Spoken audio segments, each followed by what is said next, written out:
Olá, sejam todos muito bem-vindos a mais uma resenha do Nerd Rider. E o material de hoje, como vocês já viram pelo título, é Ex Machina, volume 2 da edição definitiva da Panini. Sim, segundo volume, terceiro já está em pré-venda. Eu acho que já até começou a vender, na verdade. Eu vou até dar uma olhadinha para eu poder comprar. Então vamos lá, o que é isso daqui, né? Eles primeiro que dizem que não é mais Vertigo, é DC Black Label. Mas a gente sabe que Vertigo, uma vez Vertigo, sempre Vertigo. Mas de qualquer forma, a gente tem aqui mais um volume de Ex Machina. E o que acontece aqui nesse volume? Bom, para quem não sabe, a história de Ex Machina é basicamente o Mitchell, Mitchell 100, que é essa pessoa que está aqui na capa, né? E aqui no fundo também, acho que aqui fica melhor para ver o Mitchell. Ele é um super-herói que existe no mundo real, digamos assim. E ele tem como superpoder a comunicação com máquinas. Ele consegue se comunicar com máquinas. Então, meu computador, essa câmera que está me filmando, a lâmpada, o monitor, minha caixa de som, interface de áudio, tudo que for eletrônico, ventilador, carros, o que é que tem alguma parte eletrônica, ele consegue se comunicar. Então, esse é o superpoder dele. Só que ele rapidamente decide que ele não mais vai ser um super-herói, que ele quer salvar as pessoas de uma outra maneira, então ele decide abandonar a carreira dele de super-herói e tenta concorrer a prefeito de Nova York, e ele passa a ser de fato prefeito de Nova York. Então um grande aspecto importante dessa obra, eu disse na primeira resenha, eu vou dizer aqui de novo, a gente precisa ter bastante conhecimento da história norte-americana, apesar da Panini ter feito um trabalho de glossário aqui explicando. Eles decidiram não colocar nota de editor, nota de rodapé ou qualquer coisa do tipo. Você quer saber a referência que ela é feita, você tem que vir no final da obra, ler a referência e voltar, se você for esse tipo de pessoa. Eu passei batido em todas as referências, assim, a não ser que fosse algo extremamente complexo que eu precisasse entender. Talvez valha uma releitura mais pra frente, já com esse conhecimento de qualquer forma. Bom, e aí aqui nesse volume a gente vai ver, na verdade a capa meio que já dá um spoiler, só que a gente não sabe. A gente sabe como o Mitchell conseguiu os poderes dele, mas não tem uma explicação do porquê ele recebeu esses poderes. A gente sabe que ele tem. E aí a gente descobre também que uma outra pessoa também tem o poder, só que essa outra pessoa obviamente foi afetada de uma maneira negativa. Então a gente vai descobrir que ele agora tem um arqui-rival, um arqui-inimigo, que é esse cara daqui que eu não lembro o nome dele, mas ele é basicamente um vilão que controla os animais. Enquanto o Mitchell controla as máquinas, ele controla os animais e obviamente ele vai usar os poderes que ele recebeu para o mal.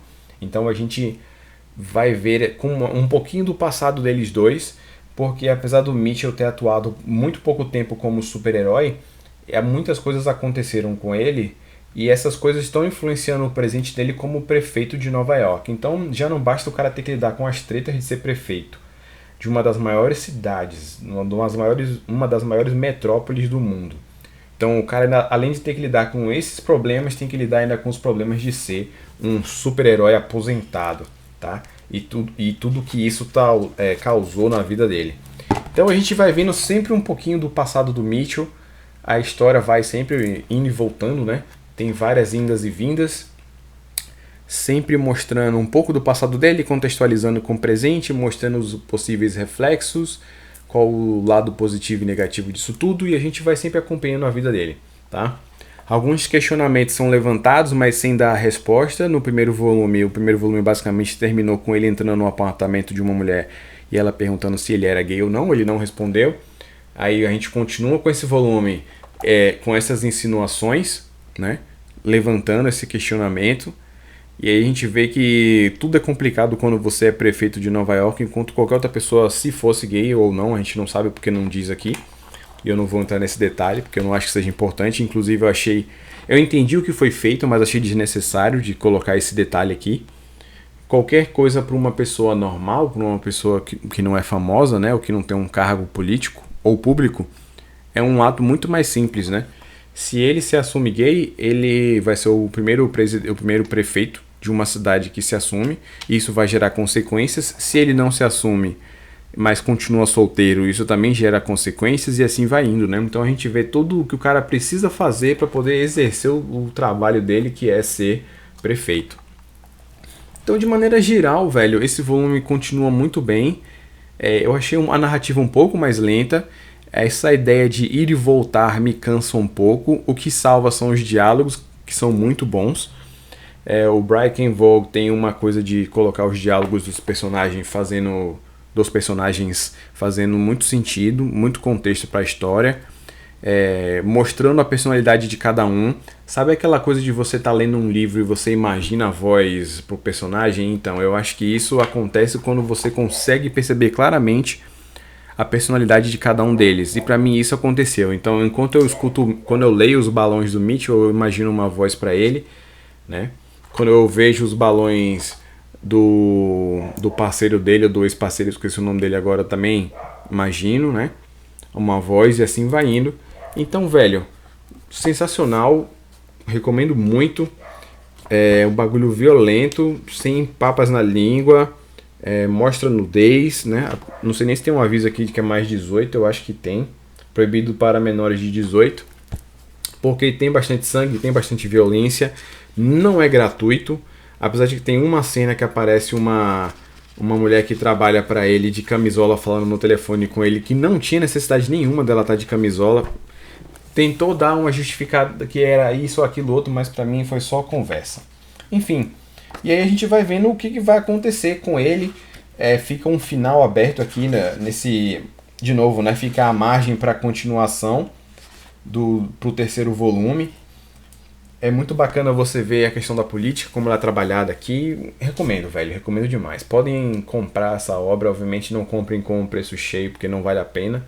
Não porque a obra é ruim, mas é porque são poucas quantidades de páginas, tipo 272 páginas, quase R$100, 92, 94, é caro. Então esperem uma promoção e comprem. Ou se você é como eu, tá com bastante dinheiro sobrando, mesmo assim eu acho sacanagem, tá com bastante dinheiro sobrando e você quase não tem comprado quadrinhos e tá comprando esporádicos igual eu tô, de repente, se R$100 não for comprometer o seu orçamento, muito, né?